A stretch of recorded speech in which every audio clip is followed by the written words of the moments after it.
Assalamualaikum warahmatullahi wabarakatuh. Perkenalkan, nama saya Karina Elvira Ezati dengan NIM 256003. Di sini saya akan memaparkan materi berjudul bunyi vokal, konsonan, dan silabel atau silaba. Latar belakang. Fonologi mempelajari bagaimana bunyi bahasa diproduksi, disusun, serta bagaimana bunyi tersebut berfungsi dalam sistem suatu bahasa.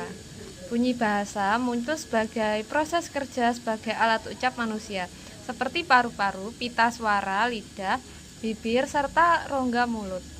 Proses ini dimulai dari udara yang keluar dari paru-paru, kemudian melewati pita suara dalam tenggorokan, dan selanjutnya dimodifikasi oleh berbagai alat ucap di rongga mulut.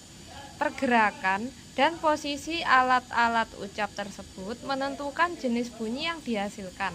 Oleh karena itu, kerjasama antara alat pernapasan, pita suara, serta alat artikulasi sangat berperan dalam pembentukan bunyi bahasa yang digunakan manusia dalam proses komunikasi sehari-hari.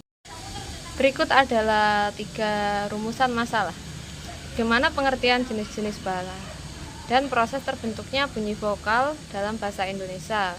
Bagaimana pengertian dan jenis-jenis bunyi konsonan dalam bahasa Indonesia. Bagaimana pengertian, struktur, dan fungsi silabel atau silaba dalam bahasa Indonesia.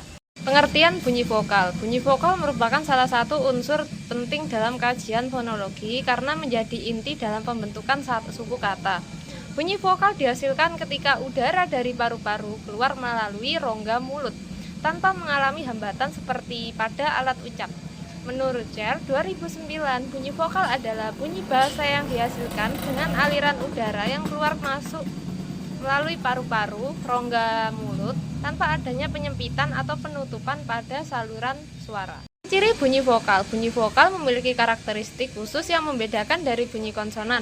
Menurut Cher 2009, ciri utama bunyi vokal meliputi tidak ada hambatan aliran udara. Yang kedua, pita suara bergetar atau bersuara. C. Menjadi inti silabel. Jenis bunyi vokal dan contohnya seperti A. Api dan makan. I. Ibu dan pilih. U. Ular dan buku. E. Meja dan enak. O. Bola dan tokoh. Klasifikasi bunyi vokal berdasarkan posisi lidah. Yang pertama, vokal depan, lidah berada di bagian rongga mulut, contoh I dan E. Kata ikan dan meja. Yang kedua, vokal tengah, lidah berada di bagian tengah, contoh A, makan dan anak. Yang tiga, vokal belakang, lidah berada di bagian belakang rongga mulut.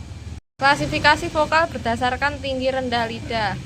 Tinggi lidah, tinggi I, U, contoh ibu, buku. Sedang E, O, meja, bola.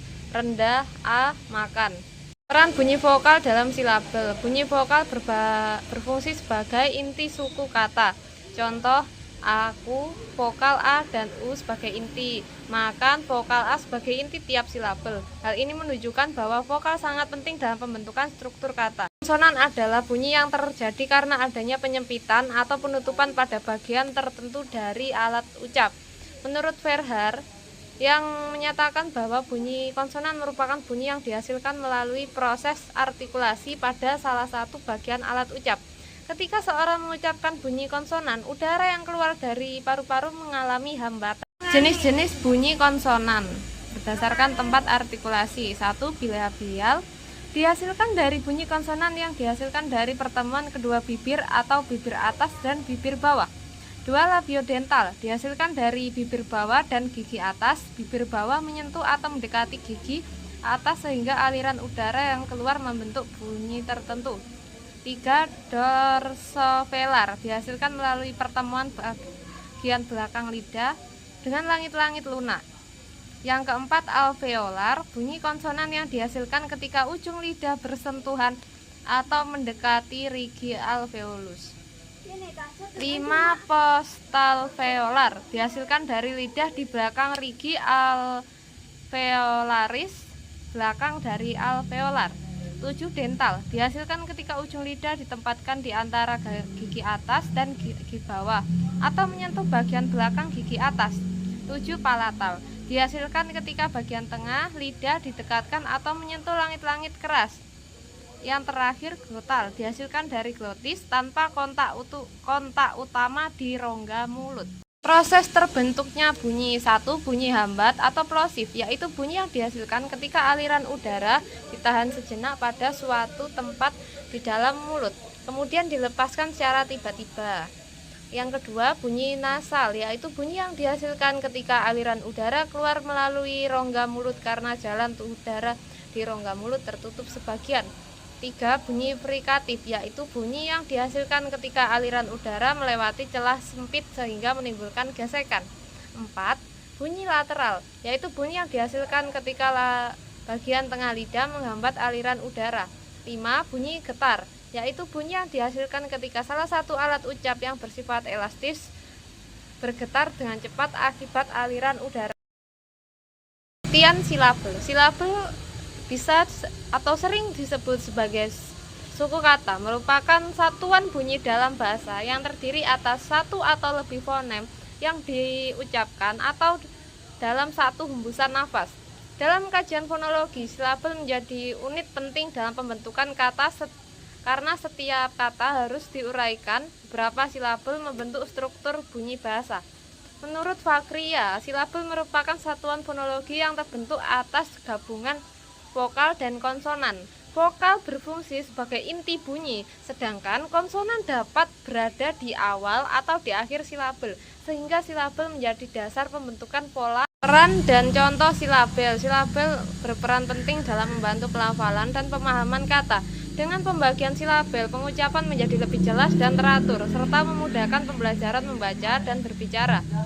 Contoh pada kata baca, 2 silabel. Makan, 2 silabel. Sekolah, 3 silabel. Struktur silabel. Dalam fonologi, silabel memiliki 3 bagian utama. Cara memahaminya bisa dibayangkan seperti susunan bunyi dari depan ke tengah lalu ke belakang. Onset adalah bunyi konsonan di awal silabel atau bagian pembuka. Nukleus atau inti adalah bagian terpenting berupa bunyi vokal, karena disinilah suara paling jelas terdengar. Yang ketiga, koda adalah bunyi konsonan di akhir silabel atau bagian penutup. Contohnya pada katakan, K adalah konset, bunyi awal. A adalah nukleus atau inti bunyi. N adalah koda atau bunyi akhir. Fungsi silabel. Silabel berfungsi mengatur pengucapan agar lebih jelas dan terstruktur, sehingga memudahkan komunikasi antar penutur dan pendengar. Menurut Sanjaya 2024, dalam pembelajaran membaca permulaan, silabel membantu peserta didik memahami struktur kata dan membaca secara bertahap dengan lebih lancar. Dapat disimpulkan bahwa silabel merupakan unit dasar dalam fonologi yang berperan dalam pembentukan kata, pengucapan, serta pembelajaran bahasa. Kesimpulannya, fonologi adalah cabang linguistik yang mempelajari bunyi bahasa, termasuk vokal dan konsonan yang berperan dalam pembentukan silabel dan kata. Bunyi vokal berfungsi sebagai inti dalam silabel karena dihasilkan tanpa hambatan, sedangkan konsonan menjadi pelengkap dalam struktur bunyi. Silabel merupakan satuan bunyi terkecil dalam kata yang minimal memiliki satu vokal sebagai inti dan terbentuk dari kombinasi vokal serta konsonan. Oleh karena itu, pemahaman tentang vokal, konsonan, dan silabel sangat penting dalam kajian fonologi karena membantu memahami sistem bunyi bahasa serta mempermudah pelafalan dan pembelajaran bahasa Indonesia.